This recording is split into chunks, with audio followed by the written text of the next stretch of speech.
Hi, this is Jeff Pitts, pastor of the Collective Church in Cleveland, Tennessee. We hope this message helps you to live on purpose for His purposes. Now here's the message. 42 verses 5 and 8. Genesis 42 verses 5 and 8. I brag on my Lee University education, but before I got to Lee, I spent 2 years at a state school, Illinois State University, and enjoyed that experience a little bit. But then the Lord kind of, sorry, I did.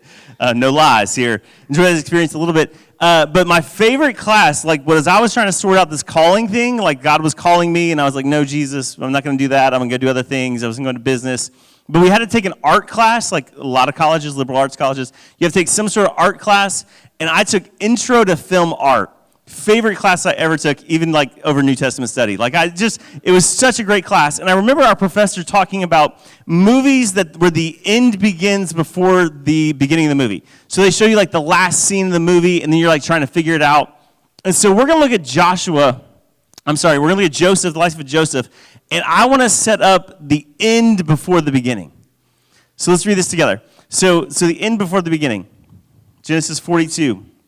Verses 5. So Israel's sons came to buy grain among the other travelers for the famine, and there was a severe famine in the land of Canaan. Now Joseph was the ruler of the country, the one who sold grain to all the people of the country. Joseph's brothers came and bowed down before him with their faces to the ground. When Joseph saw his brothers, he recognized them, but he pretended to be a stranger and spoke to them harshly. He asked them, "Where do you come from?" They answered, "From the land of Canaan." Joseph recognized his brothers, but they did not recognize him. Then Joseph remembered the dreams he had dreamed about them. And he said to them, "You are spies. You have come to see our land, and our land is vulnerable." So my intro to film class, it was super cool because we go to class 2 days a week, and then one day we just watch a movie. How much better is a college class where you just get to watch movies? That was the whole thing. And so there's a lot of movies that I hadn't seen and a lot of movies I would never see again. But one movie I loved because the end started at the beginning was Citizen Kane. And so Citizen Kane is a story of a newspaper man, but the opening scene is the best. And it's set in it's the 40s, it's old, it's black and white. So if you don't like black and white movies, don't watch it. But this is one of my favorite movies of all time. And so there's this close-up of this guy's face, and you just see his lips, and he whispers, "Rosebud," right? And then he's got this snow globe in his hand, and rolls off and crashes, and there's all this melodramatic music. And you spend the whole movie going, "What's Rosebud?" And so when we read this passage, we look at it and we go, "What's the dream, Joseph?" So I want to start with the end that we see Joseph here with his brothers in Egypt, and you got to be going, how does a Hebrew kid get to be in charge of Egypt and his brothers bowing before him? What is Rosebud? And for the next couple of weeks, we're going to look at the life of Joseph, and we're going to kind of work from the back and then move through the story of Joseph to see how we get here. What is the rosebud for Joseph? Joseph, just in character study, is the great-grandson of Abraham. So if you grew up in church, you know Father Abraham had many sons to Father Abraham. If you didn't grow up in church, Abraham's the founder of the Israelite faith.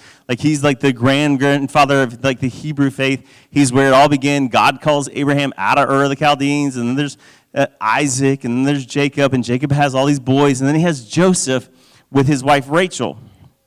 Now, it's an interesting story about Rachel because Rachel's the one that Jacob really wanted to marry, but he got tricked into marrying Leah.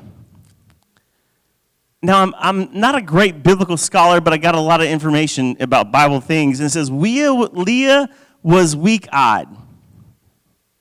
Translation, Leah wasn't pretty. That's Old Testament right there. When you get your Old Testament study, it's classes leave students, and you're like, hey, Leah was weak-eyed, just go, Leah was ugly. That was not the one that Jacob wanted. And so he gets tricked into marrying Leah, and he's got to work 7 more years to marry Rachel, but he's in love with Rachel. And Rachel is unable to have kids.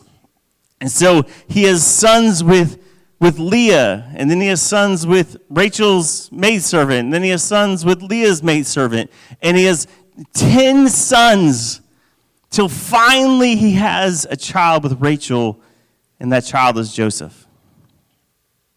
So he's number 11 of 12. Number 11 of 12. Genesis 37 says this. This is the account of Jacob. Starting verse 2. Joseph, his 17-year-old son, was taking care of the flocks with his brothers. Now he was the youngster working in the sons with Bilpah and Zilpah, his father's wives. Those are the two maidservants that he had sons with. And Joseph brought back a bad report about them to their father. Now Israel had loved Joseph more than all his sons because he was born to him late in life, and he made a special tunic or coat for him. When Joseph's brothers saw that his father loved him more than any of them, they hated Joseph and were not able to speak to him kindly. Joseph had a dream. When he told his brothers about it, they hated him even more. Like, I don't know, like, anybody got a younger brother? Or anybody the younger brother? Like, that's me. Like, I did some things just to make my brother mad. Like, I just made him mad. Verse 6, he said to them, listen to this dream I had. They were binding sheaves of grain in the middle of the field. Suddenly my sheaf rose up and stood upright, and your sheaves surrounded my sheaf and bowed down to it. Then his brothers asked him, do you really think you will rule over us, have dominion over us? They hated him even more because of his dream, because of what he said. Then he had another dream. Like get a clue. Right? Then he had another dream. And he told his brothers, bad idea. They didn't like the first time. Bad idea. Then he told his brothers, look, he said, I had another dream. The sun, the moon, and 11 stars were bowing down to me. When he told his father and his brothers, his father rebuked him, saying, what is this dream that you had? Will I, your mother, and your brothers really come bow down to you? His brothers were jealous of him, but his father kept in mind what Joseph said. His father kept in mind what Joseph said. I don't know what your life was like at 17, and I don't know where you are in birth order, but I was pretty good at making my brother mad. Like, I was really good at sort of instigating a fight with my brother. It didn't take much. Like, he was 18 and angsty to begin with, but, like, I could criticize his car and we were, like, fighting. Like WWE, like, wrestling kind of fighting. Like, anybody, like, fake wrestle, but it was real in your household? Like, you're thrown into the, like, wall, and, like, you're, like, that was my life. And so I could instigate a fight with my brother at 17. And so I don't know about Joseph, but I feel like he's part, like, really wise at 17 and really dumb. Like, he's a kid with a coat, right? And we know the story, Joseph, and it's been told many ways, and with the coat of many colors, and it's called a tunic, and it's all these things. And actually, we see in verse 3 that he brings a bad report to his dad about his half-brothers. And, like, some scholars say it's because Joseph was really wise, and he knows his brothers were not working hard. I think he's just a punk sometimes. Like, I just look at Joseph, I'm like, you're just kind of a punk. Like, anybody got like, that kid brother, or I am that kid brother, let's just be honest. I still do it to my brother. Like, just a punk kid. And we've glamorized this coat, right? And it may have been many colors. Scholars are kind of mixed about it. But what we know for sure about the tunic is that what it indicates is the length. So Joseph's coat would have been long-sleeved. And Joseph's coat would have been ankle length. And what this said, if you wore a tunic this size, it pretty much said you're not working in the field. It meant your management. The clothes make the man or the woman, right? And Joseph's coat made him. He would just stroll up in there. And so when we read that he's in the field with his brothers, guess what he's not doing? He's not picking grain. He's watching over it. He's watching over his brothers and going, y'all better get to work because I'm management. I'm in charge of this thing. Daddy loves me most. So a kid in his coat, right? And he shows up and he goes, I have a dream. And they go, we don't care. Why? Because he's already crossed them and how he's treated them. So he's somewhere between a snitch and a spy, watching his brother's work in his fancy coat. It says this, Jacob had him late in life. I want to give you just a snapshot of Jacob, because it's important we know who he is. Because he's going to reference what he thinks about Joseph's dream. This is Jacob, the grandson of Abraham.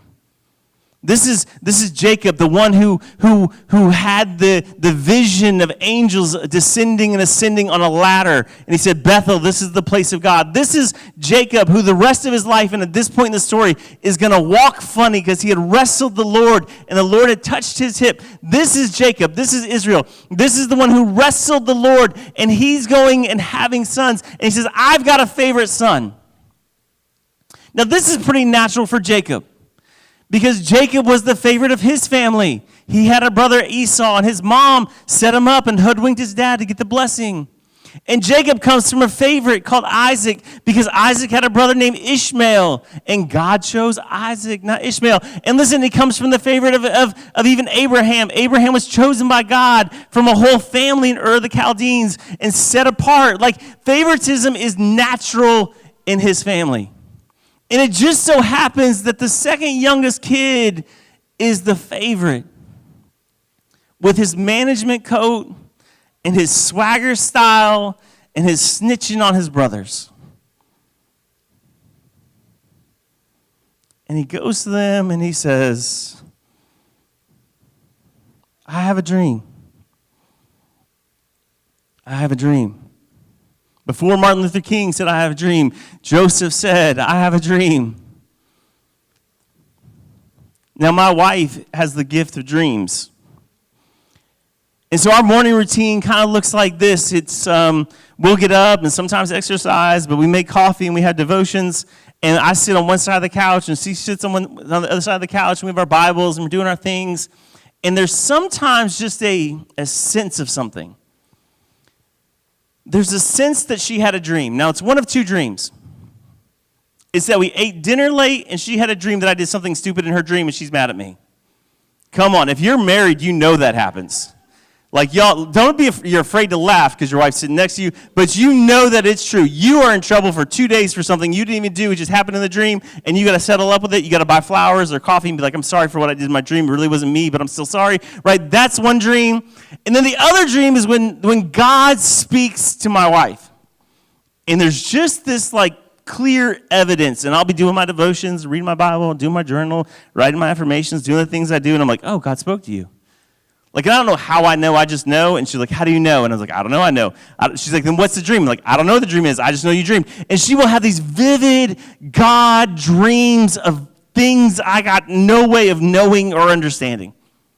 And I believe God still speaks in dreams. And when Joseph had a dream, it wasn't just this like ate bad pizza, had cookout at 1 a.m. kind of dream.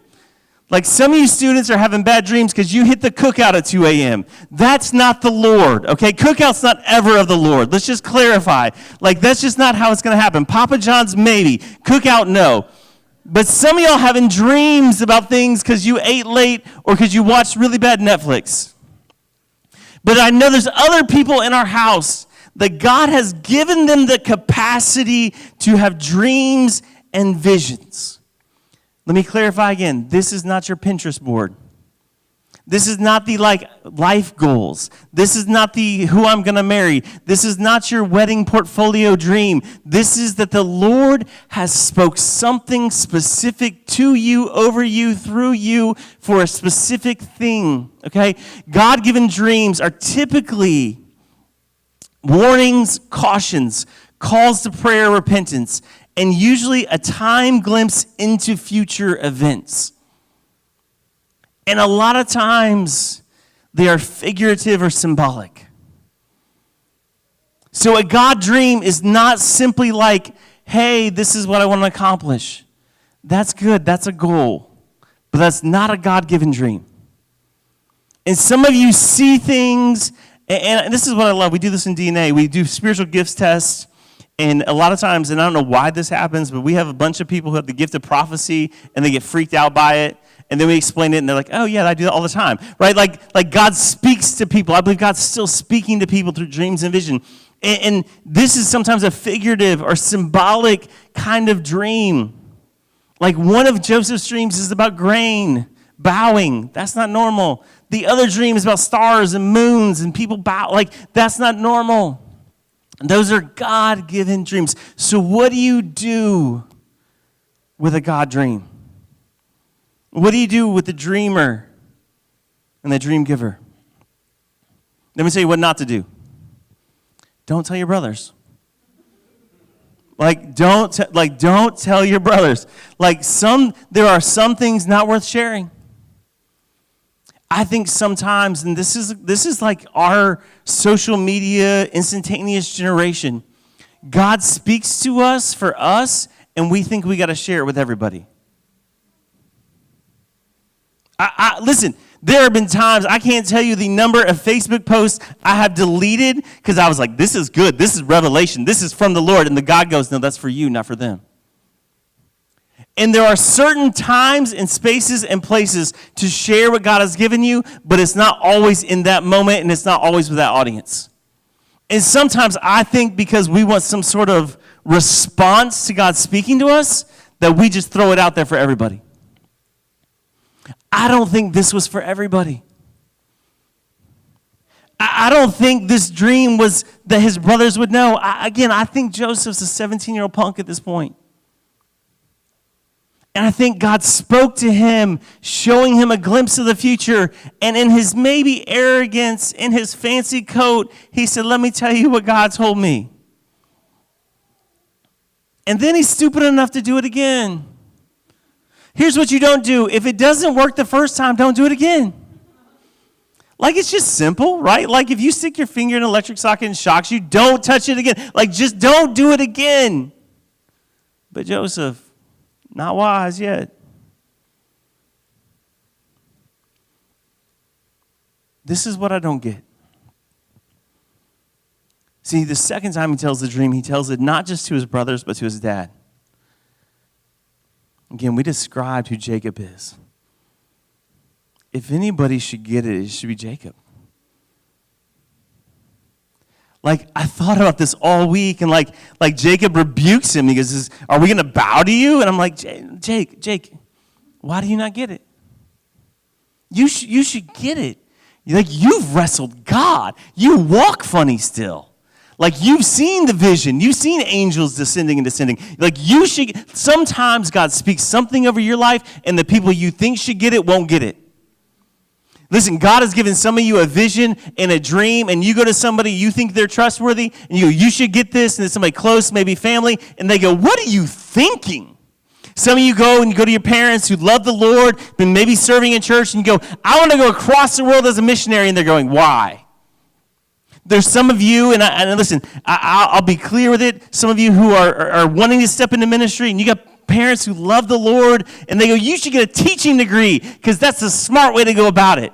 And people, you go, you should get this more than anybody. Why do you not get it? And I think about Joseph, and I think, I'm the favorite. I got the coat. Why do you not get it? God gave me a dream. Why do you not get it? And what do we do with the dreamer? I think some of us just don't get it. I think some of us are like the brothers. We're like, what are you going to do? We going to bow to you? And maybe it's not for us to understand. I told you my wife dreams, and I just settle on, that's the Lord.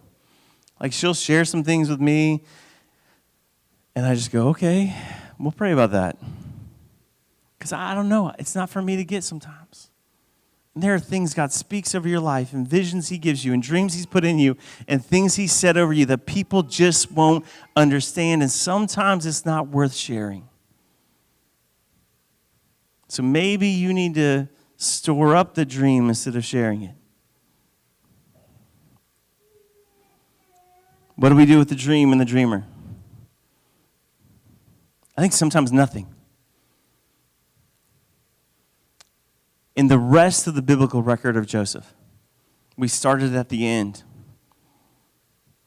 He tells his brothers the first dream, he tells his brothers and his father the second dream. There's no biblical record of Joseph ever speaking about it again. Sometimes you just store it up. Sometimes you just sit and you wait for the Lord to work it out. Sometimes God's telling you that, listen, I've spoke this to you because I can trust you with it. I need you to pray about it. I need you to pray for these people. I need you to do something just in relationship with me. It's not for everybody. Sometimes you just store up what God speaks to you. The dream is not necessarily for everybody.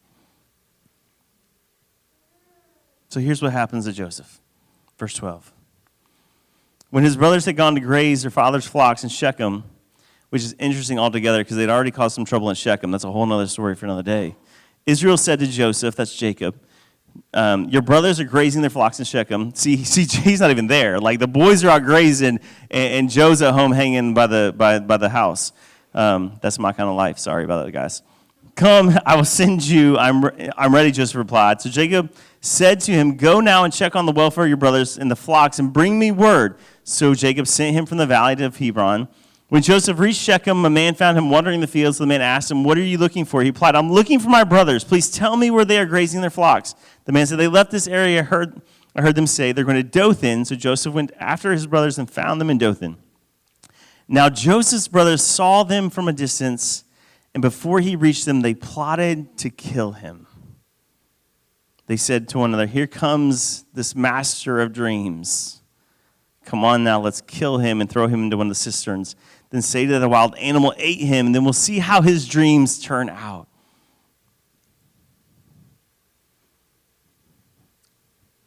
Your dream's not for everybody. Your dream's not for everybody. If God speaks something to you, it may not be for you to share. But here's what we want to unpack. Let me help you understand this. The pathway to a dream is like this. It's not always plain. So we go back to the end of the story, and we have Joseph now at probably 37, 38 years old, and maybe closer to 40, sitting as second command in the superpower of the world, Egypt. He has been so wise, and we'll talk more about this in another sermon, but he's been so wise, he set grain aside because God had already spoken to him. The famine was coming, and so he set grain aside, and they're feeding the world. Not just Egypt, they're feeding the world. And so he's in charge of distributing the grain. And so he's now 40 years old. He's no longer the punk kid at 37 or at 17. It's been a little bit of time, and he's like sitting here doling out grain to the people who come ask. This is the end. And his brothers show up to buy grain. 17, punk kid, I'm going to have you guys bow to me. Right? Here's the dream. Y'all going to bow. Look at my fancy coat. 40, I'm sitting here. Here they are bowing. And it says this, Joseph remembered the dream. The pathway to the promise, the pathway to the fulfillment of the dream is not always plain. Just because God gives you a dream, typically he's not going to give you the pathway. This is the difficulty of it, because sometimes we want the full instruction manual. God gives something, and he puts it in you, and we're like, God, I'm going to need like IKEA instructions just with the pictures, right? Like, give me 27 languages, and I'll learn to read one of them. Like Joseph doesn't know how he goes from here, meeting his brothers in Dothan, to Egypt. The process is not plain. The pathway is not plain. And I'm going to tell you this, God will not always give you clear instructions, but just expect you to walk in faithfulness and obedience to what he puts in you. This is a trust-building exercise with the Lord. You don't get all the puzzle pieces all at once. You simply just get one puzzle piece. So Joseph has this puzzle piece called the dream. And there's a whole process that we'll walk through the next couple of weeks of how he gets to Egypt and becomes in charge. But the pathway wasn't plain. Because here's what happens. His brothers sell him to slavery. The next little set of verses. Actually, to people who are their cousins. He like sells them out. And they're like, hey, instead of killing this kid, let's make some money. Like, that's a good big brother. And they sell him to Egypt. And the pathway to the process is not always plain. See, the pathway to the process is not always pain-free. I would love it I would love it if God spoke something and it was real easy. Like when God told us to plant a church, I was like, yes, come on, go ahead. This is going to be so easy. We love the Lord. God's going to be with us. It was hard, and it was painful, and it still is hard sometimes and painful. Joseph is sold into slavery. Joseph is, again, we'll talk about it later, accused by Potiphar's wife falsely. He's put in prison for a period of time and forgotten. It's painful. I imagine, like this is my imagination, like when he's thrown into the cistern, into the empty water pit, and they take his coat, he's going, I went from favorite to fatherless. Think about that. That's a pain. Like we look at all the external kind of pains. We look at Joseph's life, but he was the favorite. And he goes from favorite to fatherless. That's a wound. And sometimes in the process of the pathway, there's going to be hurts you face. It's not pain-free. It won't always be easy. It won't be easy to get from dreamer to Egypt. You're going to face some pain. The pathway is not always plain to see, and it's not always pain-free, but it's not without purpose. I love the very end of Joseph's story. We're going to keep settling here. He goes through this process and almost kind of a gamesmanship of sending his brothers back, but keeping one of them in prison to make sure that they bring his father and Benjamin, his youngest brother, back, and to give them the grain. And he tricks them. He does.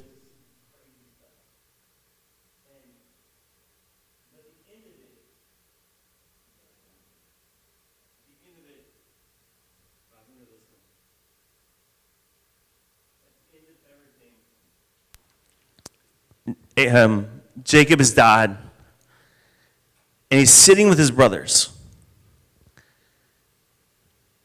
And I would think if I'm one of them, I feel this way. Like, surely Dad's dead now, and he's going to turn on us. We did some bad things to that bro. And these are the last words of Joseph. You intended to harm me, but God intended it for good, to accomplish now what is now being done, the saving of many lives. God gave the dream to a 17-year-old kid. God used that same 17-year-old kid as a 40-something man to save not just his family, not just Egypt, but save lives of lots of people. There's always purpose in the pathway. I try to play out like Bible scenarios of like how it may or may not happen. Like I'm going, so if he doesn't get sold into slavery, how does he get to Egypt? Like I think God works it out somehow. But if he doesn't end up in Potiphar's house, how does he end up in prison? If he doesn't end up in prison, how does he get to know the baker and the cupbearer? If he doesn't know the baker and the cupbearer, how does he get before Pharaoh? I don't know how it happens. God probably worked it out. But the process that was not pain-free, that wasn't plain to see, in the end, somehow God works all of that through all of that to the purpose of fulfilling the dream of a spunk 17-year-old kid who was picking on his older brothers, who, in the end of it, saves their lives. What do we do with dreamers? The prophet Joel said this, and then the apostle Peter later quotes it. He says, in the last days, it will be, God says, that I will pour out my spirit on all people, and your sons and your daughters will prophesy. Your young men will see visions, and your old men will dream dreams. Even on my servants, both men and women, I will pour out my spirit in those days, and they will prophesy. I think where it was sort of situated in the Old Testament that we had select people who dreamed, I think as New Testament believers, we got a lot of dreamers. and people who God speaks to, and people who God reveals things to, and people who operate in prophetic gifts. And what do we do with dreamers? We want them to use the gifts of God in their life. And listen, not every dream is for everybody. But what we don't want to do, we never want to punish the dreamers. We never want to put them in prison and say your gift is no good here. We want you to have space and place to be the dreamer that God has called you to be.